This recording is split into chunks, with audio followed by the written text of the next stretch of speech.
Ce programme vous est présenté en partenariat avec la Mutuelle Saint-Martin, la santé partagée.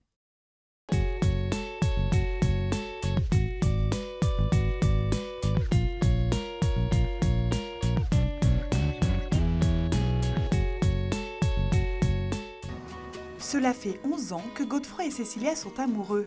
L'année dernière, ils se sont mariés. Aujourd'hui, Cécilia est enceinte de 6 mois. Ils attendent leur premier enfant. Oui, on se dit c'est dingue. On crée ça tous les deux ensemble.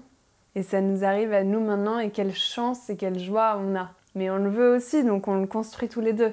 C'est pas quelque chose qui nous tombe du ciel, parce qu'il y a tout ce qu'on a construit avant. C'est en ça que c'est une joie immense, en fait. C'est aussi se dire toutes les étapes qu'on a eues, notre mariage, cette envie d'avoir un enfant.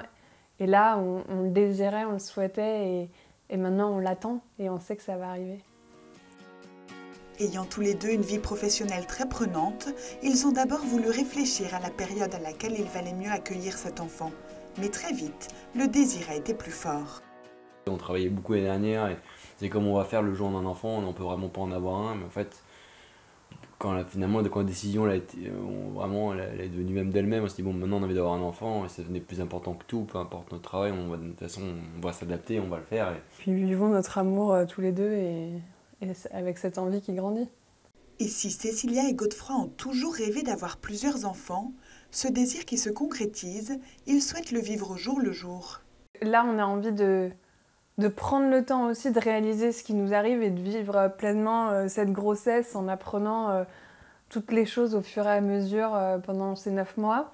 De vraiment le vivre de manière intense et profonde, de le partager autour de nous aussi et de voir l'enfant venir. Donc c'est vrai qu'on est moins, en tout cas moi je suis moins focalisée sur l'après, même si c'est quelque chose qui nous porte au fond de nous et qu'on sait entre nous qu'on aimerait bien en avoir plein d'autres. Si on peut avoir plus d'enfants, je pense qu'on verra. Déjà, il y en a un, c'est important. Je pense qu'il y a beaucoup de choses à apprendre. Mais aujourd'hui, oui, on a tous les deux envie d'avoir plusieurs enfants et de créer, que ce premier enfant aura plus tard des frères et sœurs, c'est sûr. Et ça nous arrive de temps en temps à des fêtes de famille ou à des événements ou à des mariages de voir certaines familles qu'on trouve un petit peu formidables ou comme des modèles un peu pour nous. Et souvent, à ce moment-là, on se regarde tous les deux, il y a vraiment une complicité, et encore plus peut-être depuis notre mariage, et on se dit « Ah, on a envie de créer ça, on a envie ». Dans quelques semaines, Godefroy et Cécilia vont accueillir ce qu'ils désirent tant, le fruit de leur amour.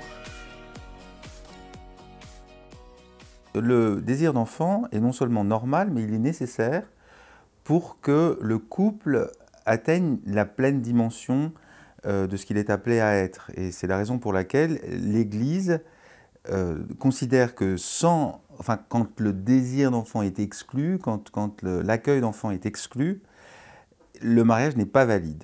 Le désir d'enfant, c'est d'abord le fait de vouloir aimer, que l'amour que les époux se portent l'un à l'autre est un fruit. L'enfant est le fruit de l'amour des époux et l'aboutissement. Il marque la fécondité de cet amour. La dimension d'union physique des époux, elle a une dimension très forte, intense et en même temps symbolique de tout l'amour qui va être nécessaire pour que cette nouvelle personne qui apparaît à ce moment-là puisse aller jusqu'au bout de son appel.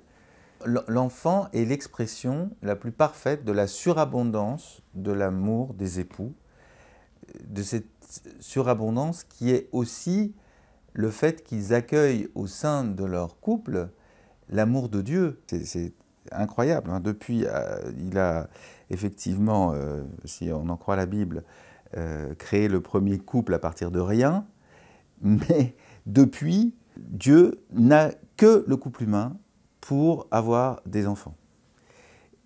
Et chaque enfant, chaque homme, chaque femme venant en ce monde est voulu et désiré par Dieu. Et donc en fait, le couple humain devient le coopérateur de Dieu, le collaborateur de Dieu dans son désir d'avoir des enfants. Le désir d'enfant est d'abord celui de Dieu. et il est rejoint dans le discernement, éventuellement la prière, par le couple humain qui choisit de recevoir un enfant et qui le reçoit au fond de Dieu.